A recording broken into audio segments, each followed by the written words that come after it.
ॐ सदाशिवसमारम्भां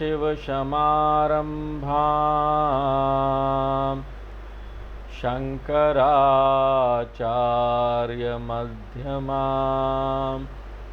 अस्मदाचार्यपर्यन्तां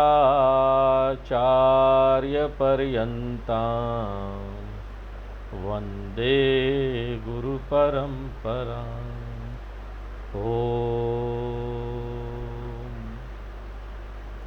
तो पिछले क्लास में हम लोग देख रहे थे कि 31 नंबर श्लोक में अर्जुन भगवान से प्रश्न पूछता है, आख्या ही में मुझे बताइए भगवान, अब मुझे यहाँ पर ना मूलभूत संशय हो रहा है कि आप कौन हैं। इस तरह से मुंह से ज्वाला निकल रही है। हमने तो आज तक यही सोचा था भगवान कि आप बड़े सुंदर हैं, मुस्कुराते रहते हैं,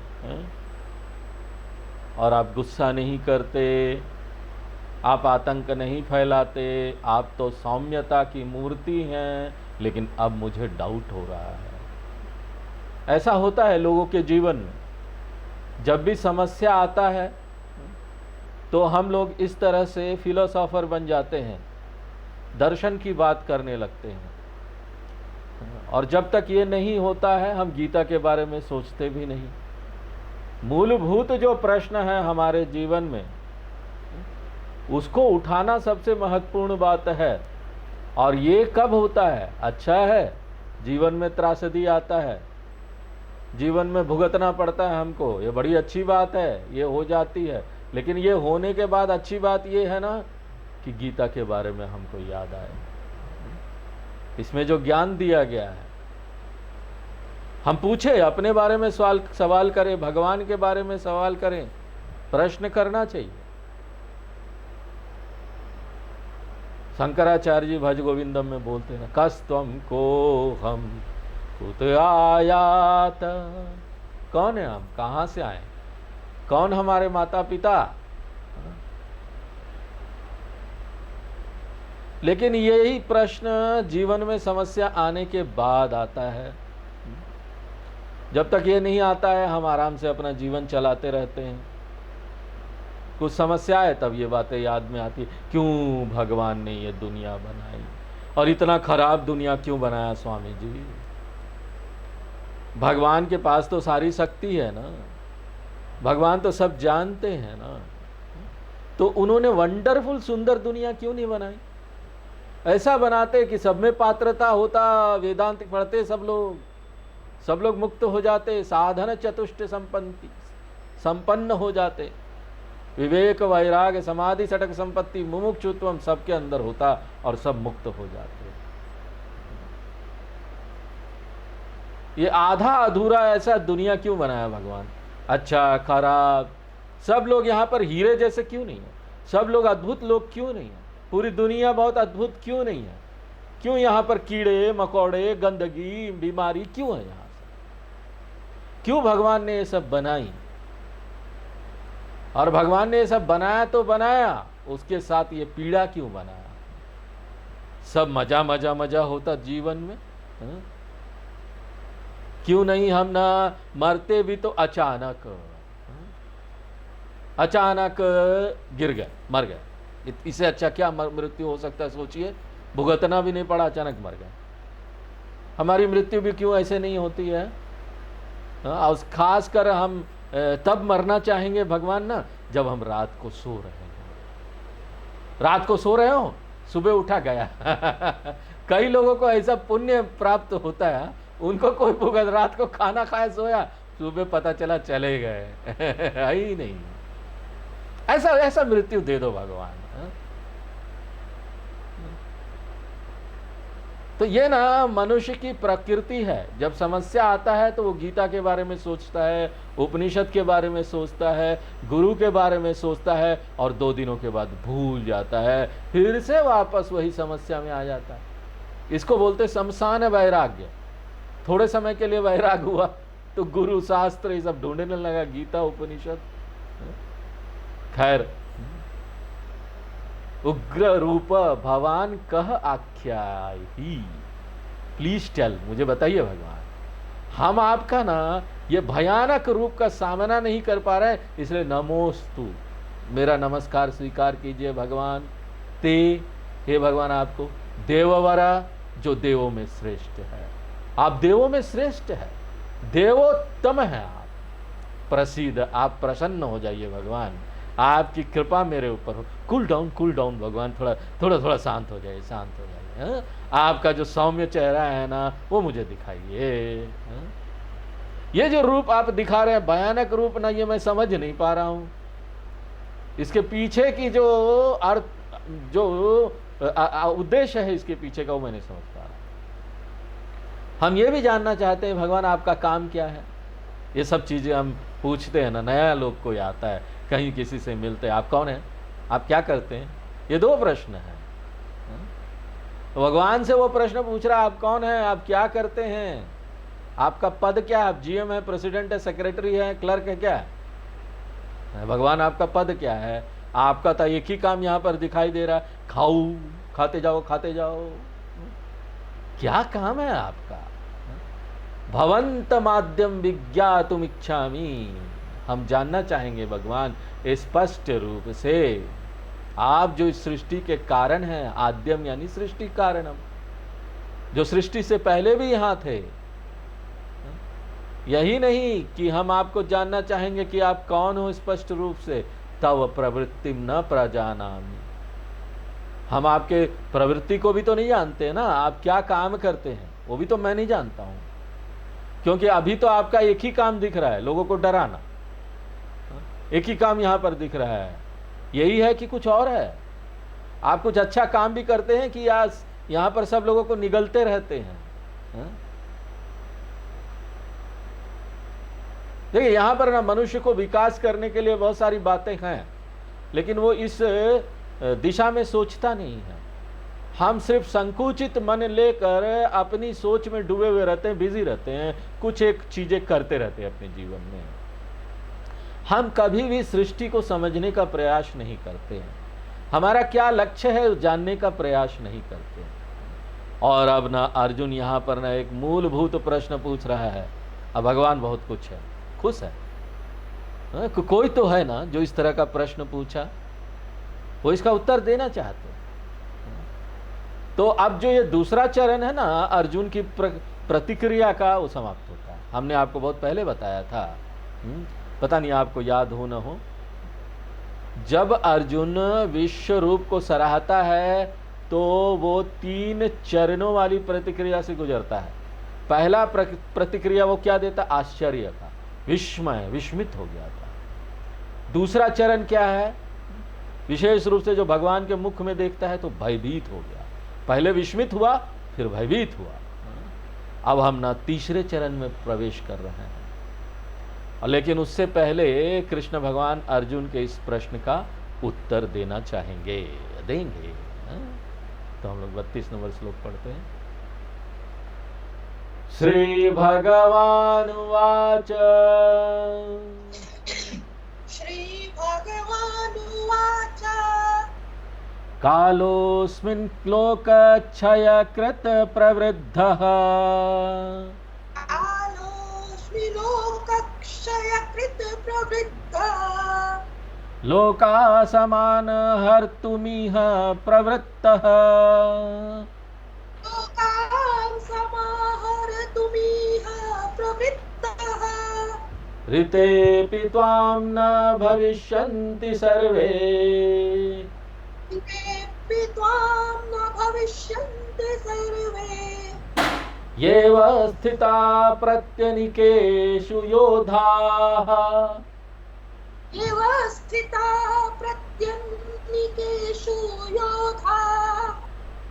तो श्री भगवान वाच, भगवान अर्जुन के प्रश्न का उत्तर देते हैं जो अर्जुन ने इससे पहले वाले श्लोक में पूछा था। उसने 2 प्रश्न पूछा था कि आप कौन हैं, आपका कार्य क्या है। तो वो पहले प्रश्न का जवाब देते, कालः अस्मि, मैं काल तत्व हूं, जो कि इस दुनिया का एक महत्वपूर्ण, एक गूथा हुआ एक अंतरंग भाग है। इसलिए देखिए वेदांत में ना हम दो सत्य की बात करते हैं। एक है व्यवहारिक सत्यम और दूसरा है पारमार्थिक सत्यम। व्यवहारिक सत्यम वो सत्य है जिसमें समय सत्ता अंतरंग भाग है, वो उसका गुण है।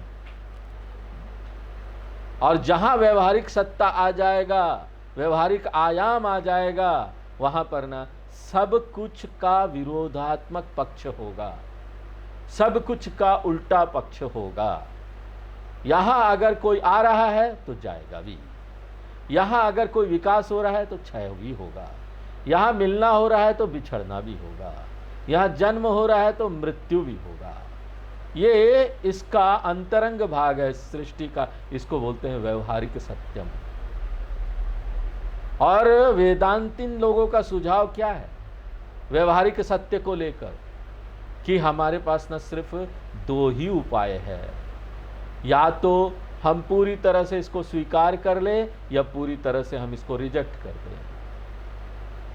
एक बार एक व्यक्ति एरोप्लेन में जा रहा था, तो वो बड़े बड़े एरोप्लेन में घूमा था, इंटरनेशनल ट्रैवल किया था। तो इंटरनेशनल जो विदेश वगैरह जाते हैं वहाँ पर अलग अलग प्राइवेट एयरलाइंस है, उसके अंदर आपको जब जाएंगे तो अलग अलग प्रकार का खाना मिलेगा, आपसे पूछा जाएगा आपका चॉइस क्या है, ये खाना वो खाना, और उसमें से आप बता दीजिए हमको ये खाना है, वो ला के आपको दे देंगे। लेकिन अभी वो एयर इंडिया, अब विस्तारा उस टाटा ने ले लिया, उसमें सफ़र कर रहे हैं, गोएयर में डोमेस्टिक एयरलाइंस यहाँ पर सफ़र कर रहे हैं।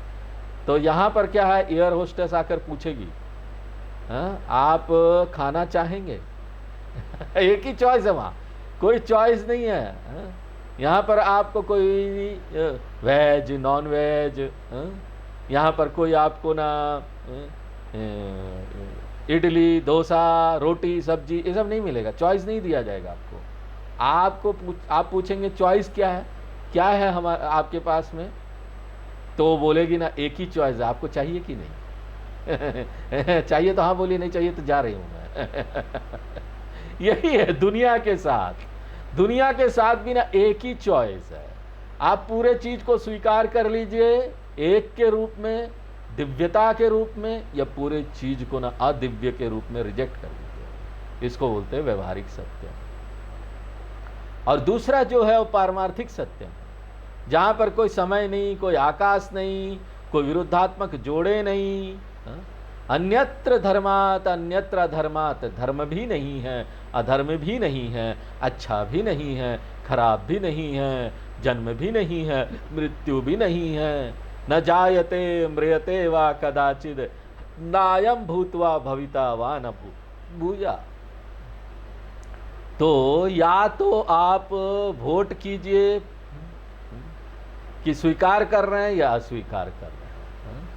पारमार्थिक सत्य को समझ लीजिए और व्यवहारिक सत्य को आप पूरी तरह से त्याग कर दीजिए या पूरी तरह से स्वीकार कर लीजिए। एक तरफा स्वीकार आप नहीं कर सकते, ये कहानी काम नहीं करेगा।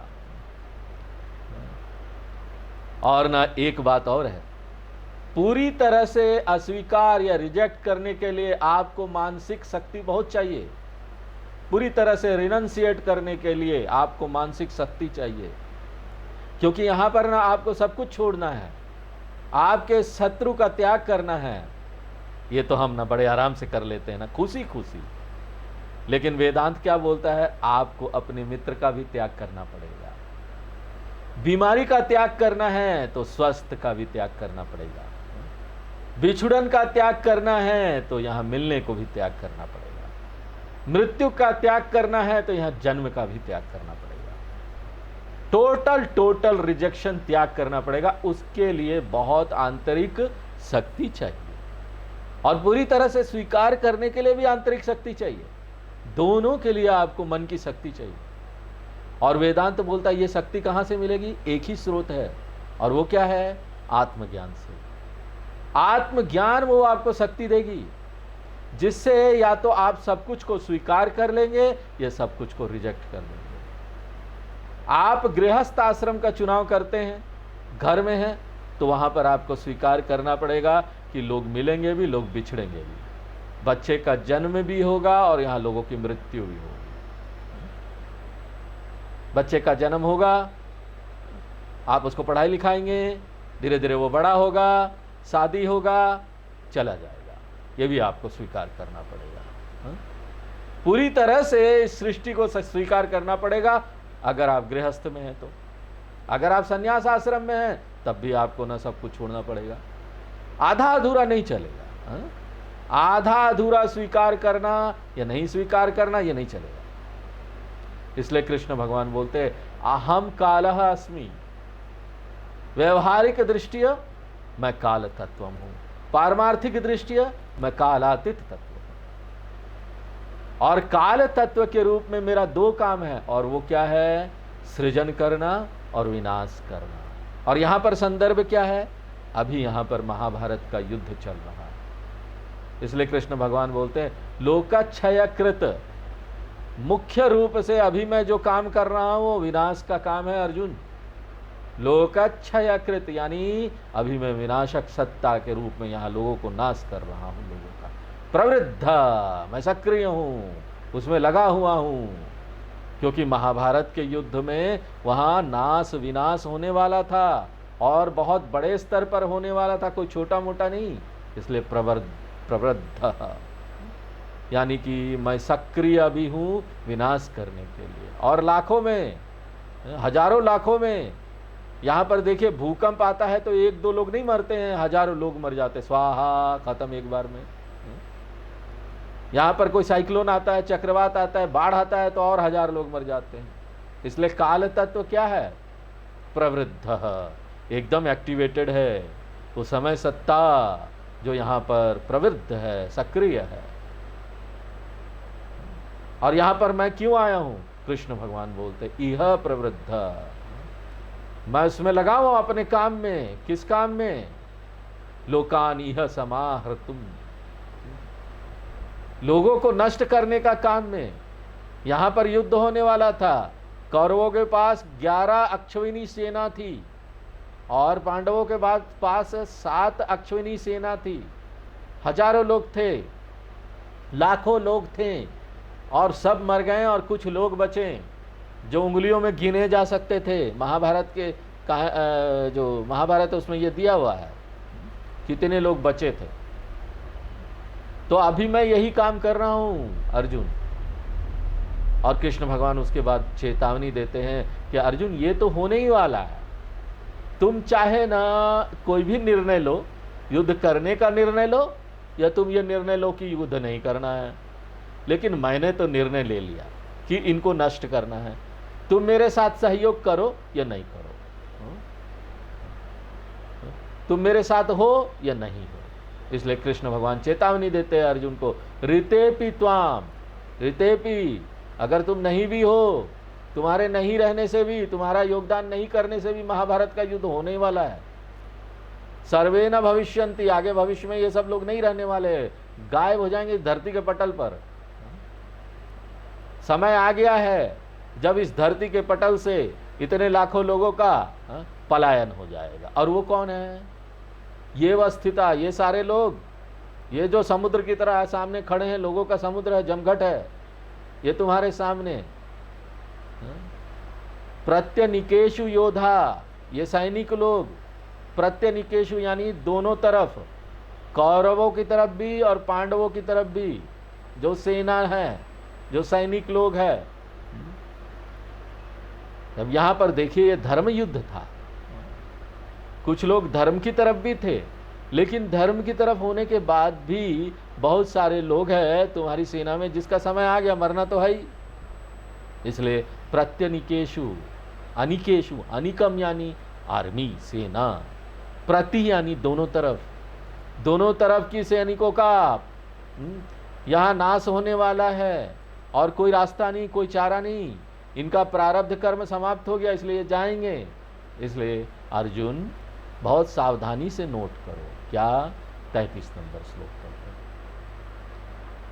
तस्मात् त्वमुत्तिष्ठ यशो लभस्व, तस्मात् त्वमुत्तिष्ठ यशो लभस्व, जित्वा शत्रून् भुङ्क्ष्व राज्यं समृद्धम् जित्वा शत्रून् भुङ्क्ष्व राज्यं समृद्धम् मय्येवैते निहिता पूर्वमेव मय्येवैते निहिताः पूर्वमेव निमित्तमात्रं भव सव्यसाचिन् निमित्तमात्रं भव सव्यसाचिन्।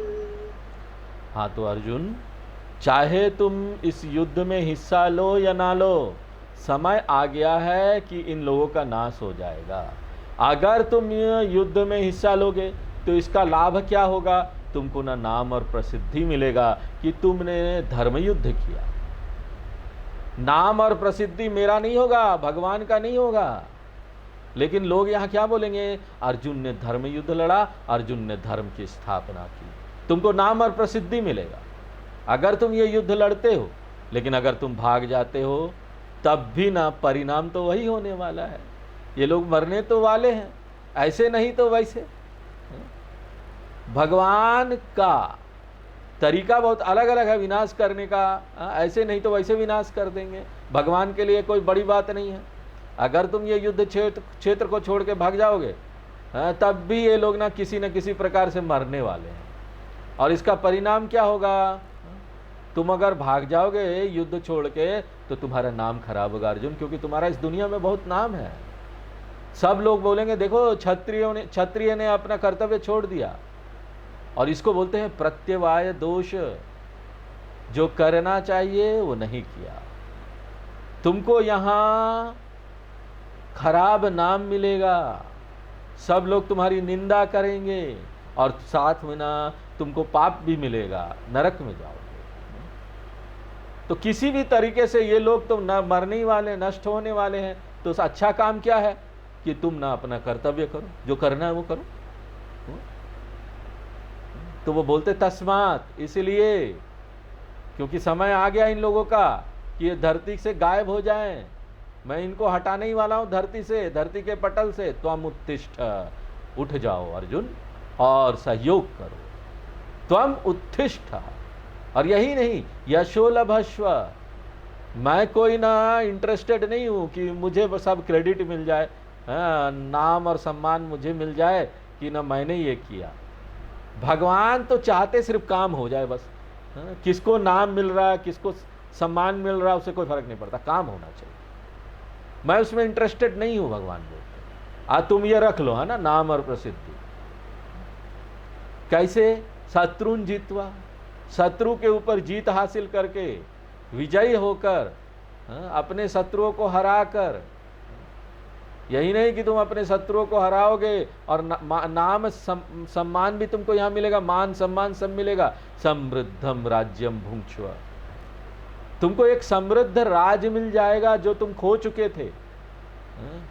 यहाँ पर तुम न देखो, जंगल में गए थे एक राजा, और कैसे तुम वहाँ पर झोपड़ी में रह रहे थे, नीचे घास फूस के बिस्तर में सो रहे थे, मकड़ी उकड़ी काट रहा था, कीड़े मकोड़े, वहाँ पर ऑल आउट भी नहीं था जलाने के लिए, कोई एसी उसी नहीं था, मच्छरदानी भी नहीं था, और तुम भुगत रहे थे। अब क्या होगा? तुम ये काम करोगे तो तुमको समृद्ध राज्य मिल जाएगा और तुम उसका मजा उठा पाओगे। और मय्येवैते निहिता पूर्वमेव, ये सारे लोग ना मेरे द्वारा पहले ही मारे जा चुके हैं। क्यों? इनके प्रारब्ध कर्म समाप्त हो गए हैं। तो ना मारने का तरीका अलग अलग हो सकता है, लेकिन मरना तो है ही, विनाश होने ही वाला है।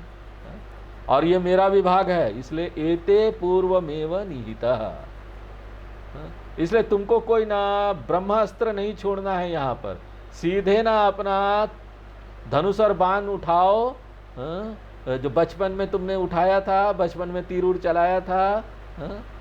वो बचपन में झाड़ू उड़ू का वो तीली निकाल के तीर उड़ बना लेते हैं और उसके बाद नाटक करते हैं, राम है रावण है, और ना रावण को पहले इंस्ट्रक्शन दे दिया जाता है, भैया जब तीर चले तो गिर जाना, करना कुछ नहीं, गिरना है तुमको। रावण अचानक गिर जाता है। तो अर्जुन तुमको भी ना ऐसे ही करना है। कोई तुमको पशुपतास्त्रम या ब्रह्मास्त्रम ये सब नहीं चलाना है। बस बहते जाओ, हाँ, जो करना करते जाओ, और ये लोग तो वैसे भी मरने वाले हैं। मय्य एते, ये सारे जो सैनिक लोग हैं पूर्वमेव एव निहिताः, पहले नष्ट किए जा चुके हैं। इसलिए हे सव्यसाचिन, सव्यसाचिन अर्जुन को बोल रहे हैं। सव्यसाचिन का अर्थ है द्विहत्थी, जो दोनों हाथ से काम कर सकते हैं, दायां बाहिना दोनों हाथ से ना एक तरह से काम कर सकते हैं। दोनों हाथ से तीर चला सकता था। तो इसलिए तुम ना अगर ना अपना, हम लोग बोलते नहीं तो मेरा बाएं हाथ का खेल है, अगर तुम बाएं हाथ से भी तीर चलाओगे तो कोई बात नहीं, जैसा करना है करो। हाँ, ऐसे भी वो गिरने वाले हैं, मरने वाले हैं। हाँ, यहाँ पर दुर्योधन मरने ही वाला है, बाकी सब लोग मरेंगे कौरवों में। मुल्ला नसीरुद्दीन की कहानियाँ बड़ी आती है। हाँ, टीवी सीरियल भी आया था, आपने शायद देखा होगा, मुल्ला नसीरुद्दीन। तो मुल्ला नसीरुद्दीन ने अपने यहाँ कुछ अतिथि लोगों को बुलाया। हाँ, उसका घर में बहुत सारी चीज़ें थी वो दिखाने के लिए। तो उसने अपने घर में ना जानवरों के अंग भी रख छोड़े थे। हाँ, शीशा उसा ग्लास में, और बता रहा था, सब लोग वहाँ देख रहे थे, देखो ये जानवर का अंग है, ये है। सब लोग सब चीज़ देखा उन्होंने, जानवरों का अंग, शरीर का। तो एक व्यक्ति बोलता है कि मुल्ला जी, मैंने यहाँ पर जानवरों के सारे अंग देखे, लेकिन किसी का सिर नहीं मिला। आप तो बड़े शिकारी हैं, लगता है आपने इन जानवरों को पूरा नष्ट कर दिया, तो दिखाई नहीं दे रहा मुझे। तो मुल्ला बोलते हैं, हाँ, हम ये कर सकते थे, लेकिन जब हम शिकार खेलने गए ना, तब क्या हुआ पता है, वो जो सिर था ना पहले से कोई ले गया था। इसका क्या अर्थ है कि उसने एक जानवर को भी नहीं मारा। तो तुमको ना इस मुल्ला की तरह होना है, पहले से मैं इनको मार चुका हूँ। तुम्हारा काम क्या है, निमित्त मात्रम सव्यसाचिन भव, तुम ना मेरा एक उपकरण बन जाओ मेरे हाथ में अर्जुन। हाँ? प्रोटेस्ट मत करो, प्रतिरोध मत करो, भागो मत यहाँ अपने ये युद्ध क्षेत्र से। हाँ? डरो मत, भागो मत, डरो मत, क्योंकि ये तो मरने वाले मर गए हैं। तुम मेरे हाथ का उपकरण बन जाओ ना। निमित्तम का अर्थ होता है भगवान के हाथ का बांसुरी या उपकरण बन जाना। और ये जो लाइन है ना बड़ा खतरनाक भी है, जगह जगह इस लाइन को बोला जाता है, निमित्त मात्रम भव। अलग अलग संदर्भ में इस लाइन को बोला जाता है। तो इस लाइन को ना हमको बहुत अच्छी तरीके से समझना है। जब हम संदर्भ यहाँ पढ़ते हैं तो ऐसा लगता है कि अर्जुन ना भगवान के हाथ में सिर्फ एक उपकरण है, खिलौने की तरह भगवान के हाथ में है, और ऐसा लग रहा है भगवान ना वो डोरी खींच रहे हैं, यहाँ कठपुतली का, कठपुतली है ना, और वो चला रहे हैं उसको। क्योंकि यहाँ पर ऐसे शब्दों का भी प्रयोग हो रहा, मय्ये वेते, पूर्वमेव निहिता, पहले ही मार चुका हूँ इन सबको। पूर्वम बहुत महत्वपूर्ण है। पूर्वमेव यानी जैसे ना इनके ना इस माथे पर ये लिख दिया गया है कि इनको तो मरना ही है, मैंने पहले ही निर्णय ले लिया है। इसलिए ऐसा लगता है कि यहाँ पर ना भगवान ने सब कुछ पूर्व निर्धारित करके रख दिया है, जिसको हम भाग्य बोलते हैं। तो यहाँ पर आज क्या होना है, क्या नहीं होना, आप क्या खाएंगे क्या नहीं खाएंगे, सब भगवान ने निर्णय ले ही लिया, तो हम क्या करेंगे बताइए। मनुष्य के हाथ में तो कोई चुनने का विकल्प ही नहीं है। और उसके बाद में यहाँ पर बहुत सारे श्लोक भी आपको मिलेंगे, हमारे शास्त्रों में कई सारे वाक्य मिलेंगे, और वो बताएंगे कि हाँ तो सब कुछ लिखा हुआ, भाग्य के ऊपर सब निर्भर करता है। सब कुछ लिख दिया गया है। हरिणापि हरेणापि ब्रह्मणापि सुरैरपि ललाट लिखिता रेखा परिमार्तुम न शक्यते। ये देखिए, ये सारे श्लोक जो है ना वो भाग्यवादी श्लोक है। ललाट लिखिता रेखा, इसका क्या अर्थ हुआ, जो भी आपके माथे पर लिख दिया गया है, जो भी आपका जन्म कुंडली है, जो भी आपका हस्तरेखा है ये सब पूर्व निर्धारित है, इसको हरि भी नहीं बदल सकते। हरि यानी विष्णु भगवान, या आपका भाग्य को नहीं बदलते। हरे नापी शिव भगवान भी इस भाग्य को नहीं बदल सकते। ब्रह्मा नापी ब्रह्मा जी भी इस भाग्य को नहीं बदल सकते। सूर्य अपी, यहाँ तक कि कोई भी देवता इस भाग्य को नहीं बदल सकता। अब यहाँ पर मूलभूत प्रश्न जो हमारे मन में आएगा, अगर हम यहाँ पर भाग्य को नहीं बदल सकते, हाँ, तो फिर क्या कर सकते हैं? हम कुछ नहीं कर सकते। हम तो अपने भाग्य को नहीं बदल सकते। तो ये जो लाइन है ना गीता के इस 11वें अध्याय में, ये बड़ा प्रसिद्ध है और भाग्यवादी लोग, विशेषकर भाग्यवादी लोग बड़ा इसका उपयोग करते हैं। हाँ हाँ, भगवान ने बोला निमित्त मात्र भव सव सव्य साचिन, हम क्या कर लेंगे, भगवान का तो हमको हाथ का खटपुतली बनना है।